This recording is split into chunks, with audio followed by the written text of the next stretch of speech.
Kaulah itu langit Jakarta membara, ribuan mahasiswa tumpah ruah, melakukan aksi hingga malam dan pagi, menuntut satu kata reformasi.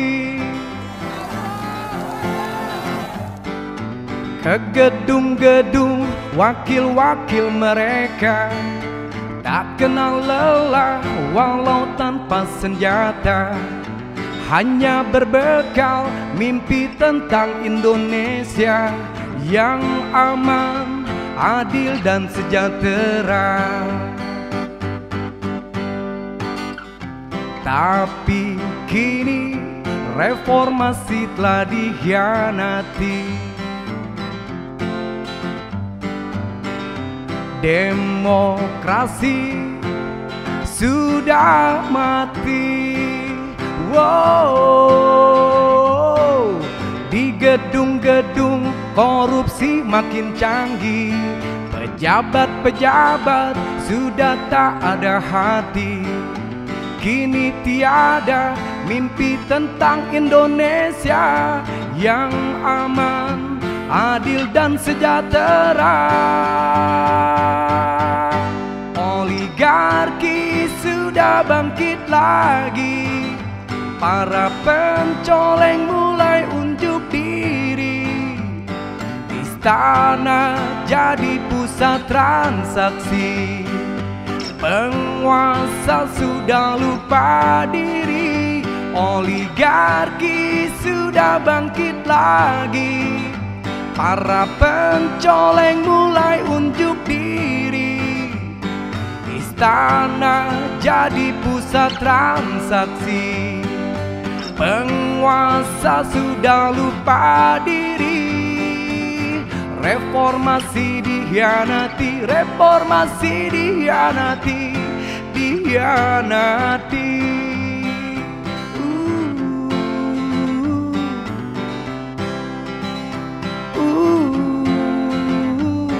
Di gedung-gedung korupsi makin canggih, pejabat-pejabat sudah tak ada hati.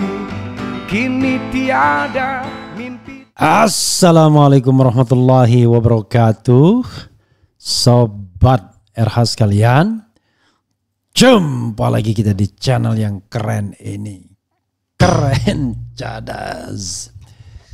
Ya sobat RH sekalian, jangan lupa ya nanti tonton Said Didu ya. Itu interview yang mendalam dengan Said Didu. Dan ini ya tentang penyesalan dia tidak mengeluarkan aturan soal komisaris BUMN yang terkesan rekrutmen seenaknya saja ya, ketika dia punya kesempatan untuk mengaturnya ya susah juga. Oke, nanti di bagian akhir dikeluarkan ya video teasernya. Tapi yang kita ingin bahas ini sobat era sekalian mengenai dewa-dewa. Ya, dewa yang dikatakan oleh Sahroni. Dan saya juga baru mendengarkan dari seseorang soal bahwa pilkada bla bla bla bla bla bla. Payahnya Anies tidak akan dimenangkan, ada partai yang akan berkhianat dan lain sebagainya. Wallahu a'lam bishawab. Benar apa enggak itu? Coba kita bacakan dulu apa yang dikatakan oleh Sahroni ini ya. Untung dia Sahroni, kalau tidak sah juga susah. Oke ya. Sahroni bilang sebagaimana diberitakan oleh fifa.co.id ya. Sahroni bilang ada dewa-dewa yang atur Pilgub Jakarta. Apakah Mr. T ya itu juga dewa ya? Mr. tak tersentuh tak tersentuh hukum ini ya. Apakah juga dewa atau bahkan rajanya dewa atau yang memerintahkan dewa ya. Coba kita baca. Jakarta, perhelatan Pilgub Jakarta 2024 jadi perhatian luas karena dianggap sebagai barometer politik nasional. Bendahara Umum Bendum Partai Nasdem Ahmad Sahroni mengatakan koalisi parpol untuk Pilgub Jakarta saat ini masih dinamis. Dia bahkan menyebut ada dewa-dewa yang berperan dalam menentukan jalannya skenario Pilgub Jakarta 2024, termasuk menentukan berapa koalisi parpol yang akan terbentuk. Masih dinamis sekali loh kalau dibilang pengamat, oh ada 3 poros, ini inisiasi 3. Semua bisa terjadi selama fleksibilitas dinamisnya politik di Jakarta itu ditentukan oleh dewa-dewa yang ada di republik ini, kata Sahroni kepada wartawan di Nasdem Tower. Ya. Sahroni bilang dirinya tak bisa menyimpulkan dinamika Pilgub Jakarta 2024. Saya nggak bisa simpulkan, tetapi para dewa-dewa itulah yang akan ambil keputusan. Lanjut Wakil Ketua Komisi 3 DPR itu. Saat ditanya siapa dewa-dewa tersebut, Sahroni enggan mengungkap secara gamblang. Dia hanya menegaskan para dewa-dewa ini memiliki peran penting memutuskan siapa sosok yang akan diusung maju di Pilgub Jakarta. Dewa-dewa lah, lu orang tahu lah.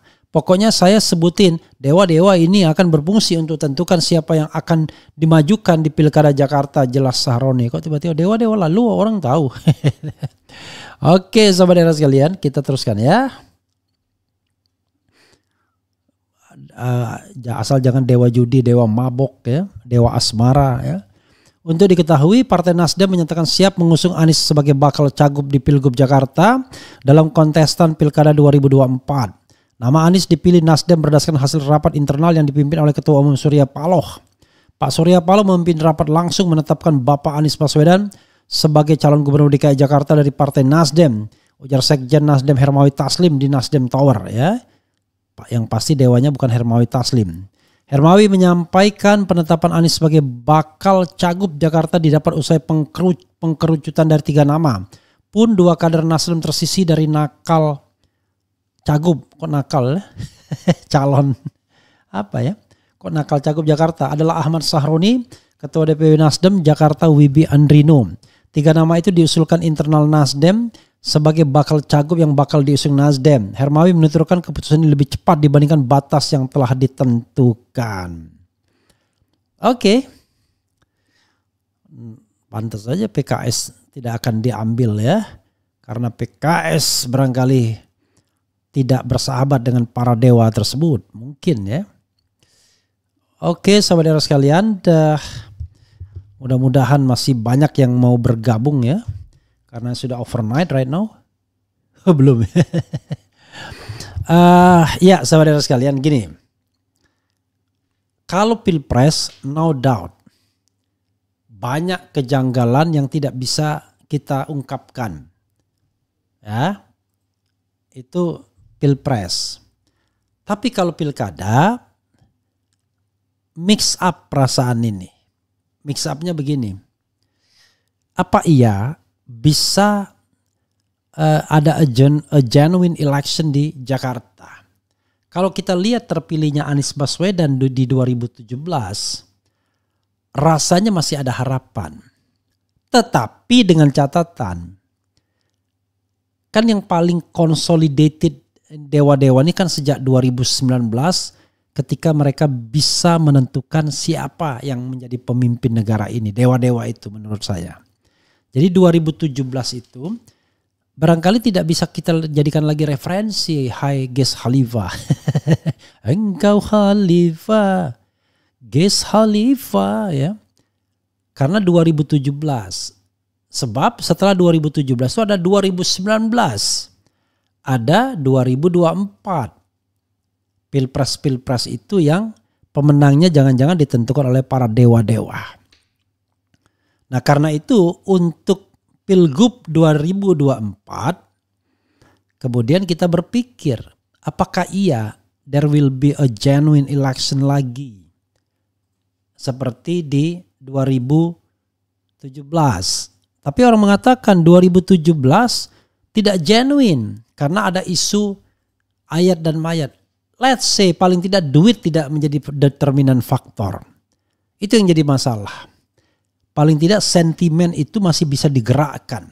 Walaupun pada waktu itu kan kekuasaan istana mendukung Ahok menjadi calon. Kan begitu. Dan Ahok ini memunculkan mix up reaction. Di satu sisi orang melihat dia adalah sosok yang idealis. Tapi di sisi yang lain dia di backup oleh kekuasaan dan kekuatan istana. Yang di atasnya juga mungkin para cukong. Itu persoalan yang barangkali bekerja secara baik di 2014. It could be possible di 2004 dan di 2009 juga. Itu yang menjadi soal.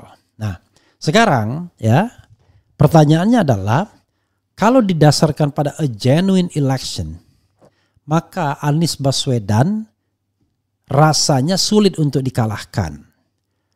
Yang terbaru dari indikator mengatakan Anies unggul. Baik ketika head to head dengan Ahok, dengan Ridwan Kamil, apalagi dengan Kaisang yang cuma 0,5%. Nah, artinya Anies tidak ada lawan. Pertanyaannya adalah apakah Anies bersahabat dengan para dewa ini? Atau cukongnya dewa? Atau dewa itu sendiri? Kalau Anies tidak bersahabat, maka Anies tidak akan dimenangkan. Apa begitu? Sampai kekuasaan dewa itu bisa menentukan orang bisa menang atau kalah. Karena dewa pula, PKS tidak akan dijadikan wakil gubernur karena PKS partai yang sangat tidak menguntungkan para dewa-dewa itu. Terutama dewa mabuk. Ya kan? Tidak menguntungkan. Gak boleh ada partai yang agak pro kanan. Harus partai itu cincai bisa semuanya. Bisa diajak ke neraka semua. Walaupun bukan berarti elemen PKS surga semua juga. Ya kan? Nah, kita frankly speaking. Nah, ini yang kemudian akan kita buktikan ke depan. Ya, pembuktiannya adalah apakah kalau Anies menang, kemenangannya itu adalah a genuine election ataukah karena para dewa sudah merestuinya, ataukah nanti para dewa mengajukan satu nama untuk dimenangkan tapi rakyat memberontak memenangkan Anies Baswedan sebagai sebuah perlawanan masyarakat yang papa. Itu soalnya ya. Nanti akan kita lihat ke depannya. Karena kalau kita baca orang-orang lingkaran Anies, survei dan lain sebagainya, semua optimistis. Nggak ada yang bisa ngalahkan Anies. Tony Rosid misalnya mengatakan, udahlah susah melawan Anies. Ini Jakarta Bung, bukan Indonesia.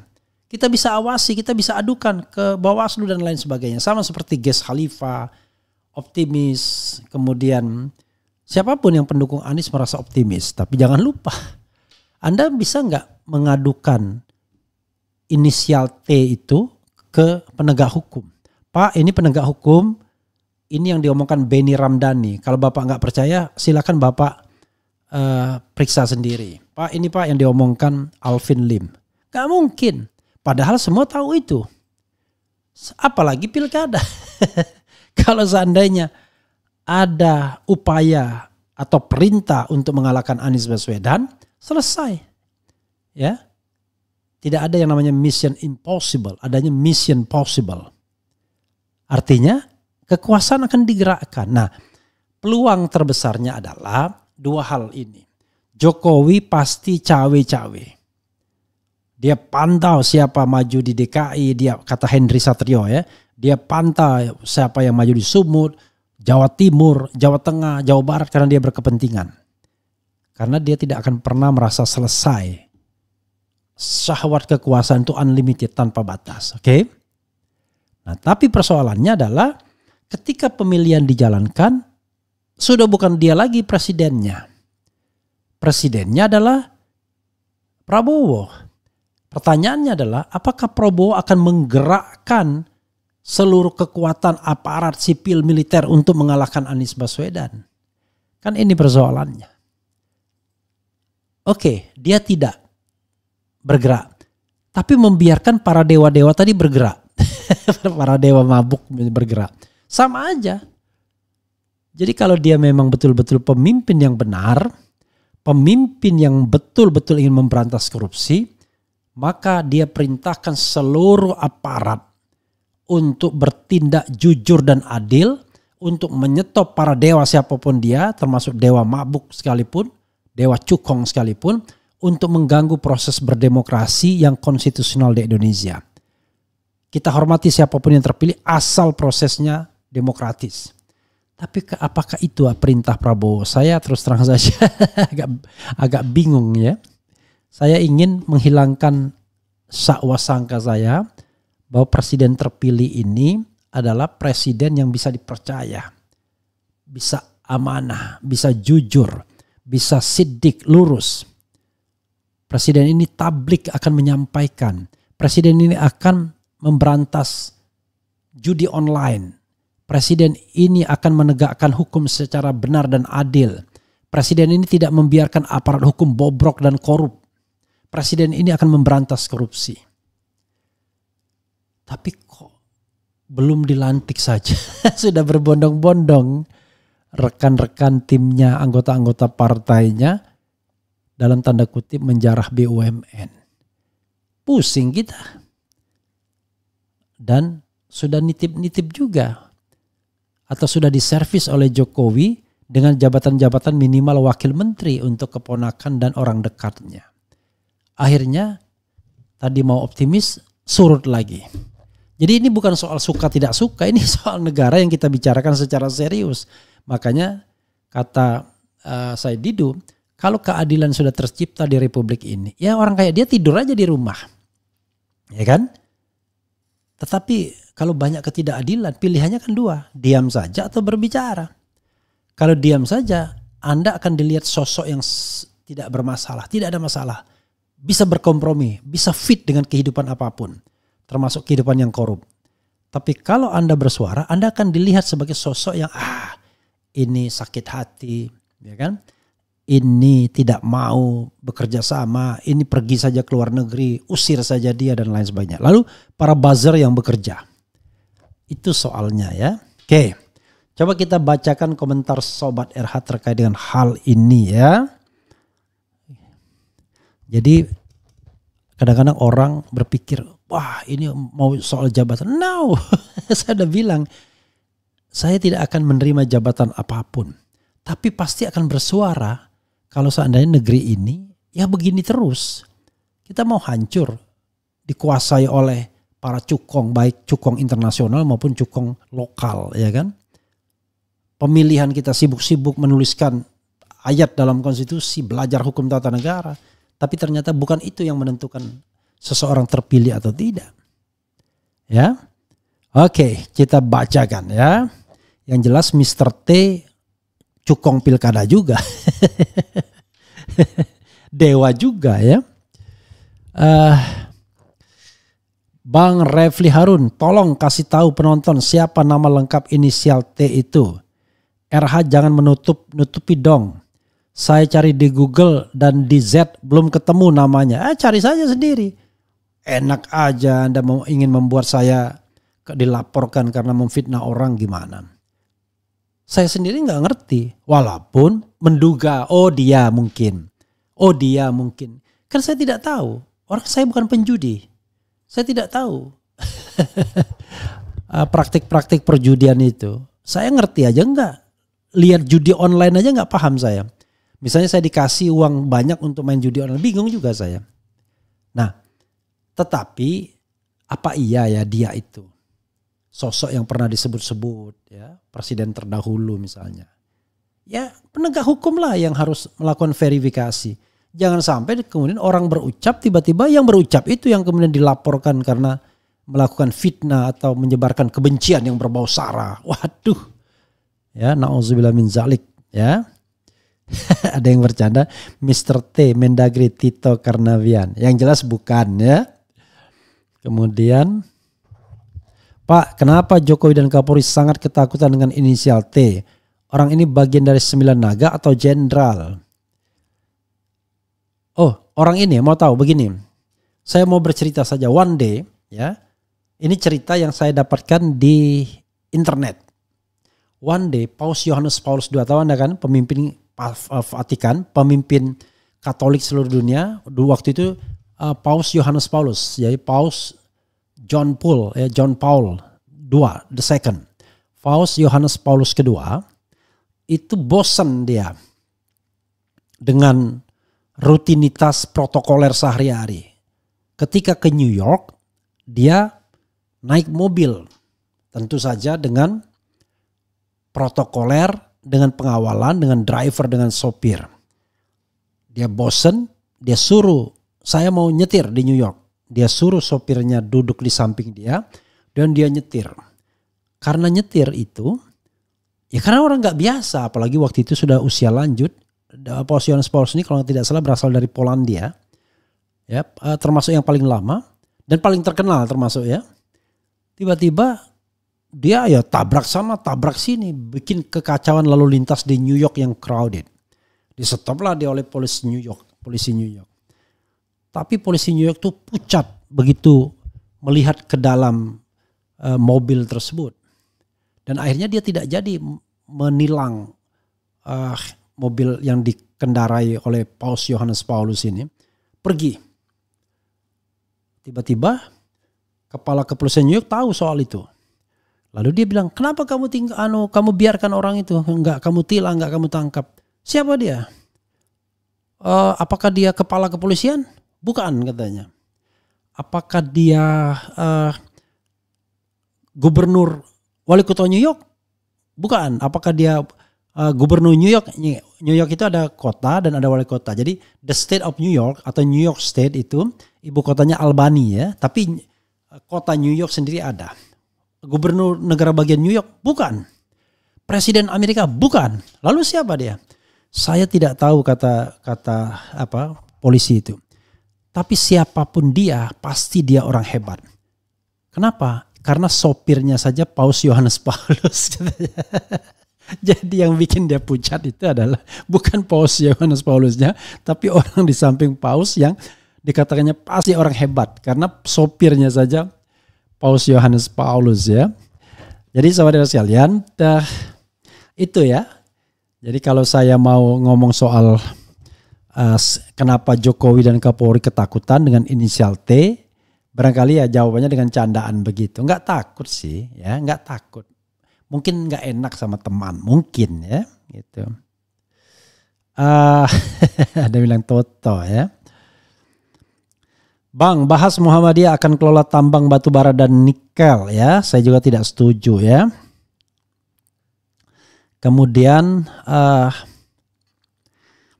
Bang, semua video podcastnya dimasukkan playlist podcast Bang agar gampang kami nyarinya. Oke, ya bagus sudah katanya. Tapi yang terbaru lah ya, yang terbaru ini ya. Paling tidak yang khusus ya, yang terbaru ini kita bikin playlist khusus. Saling tuduh, saling sikat, saling berbagi dan lain-lain ya. Info juga nih bahwa Golkar lagi lobby Nasdem supaya jadi wakil Anies.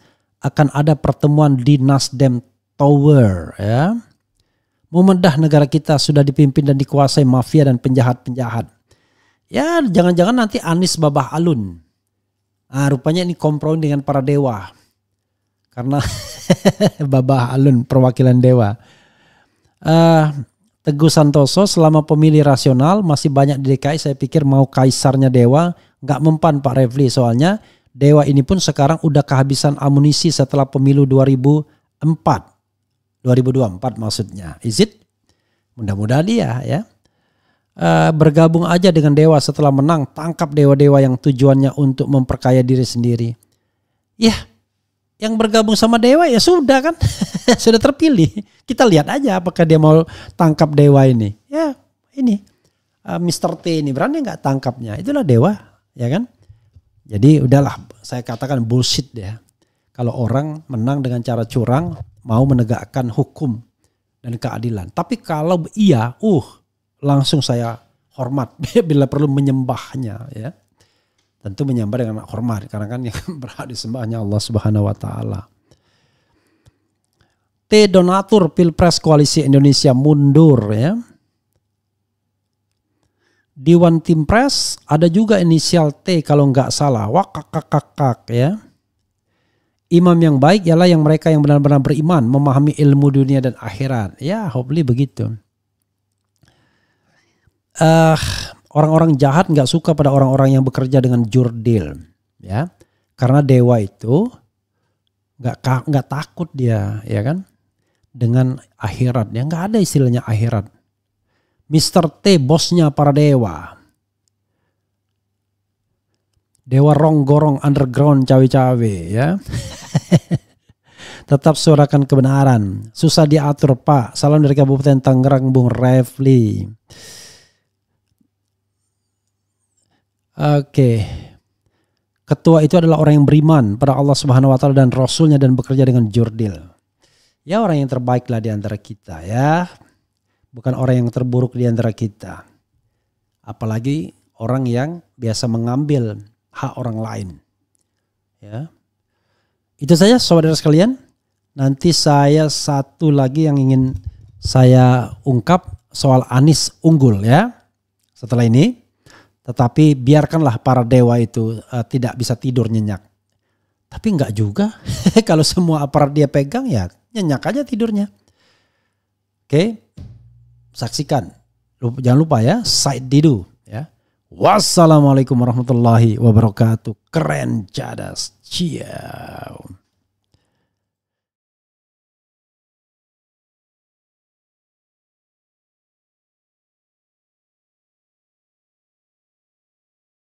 Saya, Bang Refli, selalu menghadapi menteri apapun, saya kalau salah adalah salah. Bang Refli bisa bayangkan, pernah menteri saya itu dalam menandangi SK, 27 direksi dan komisi direksi BUMN mau dilantik, tapi saya tahu prosesnya salah, maka saya tidak kasih nomor. Oke. Maka pelantikan Batal.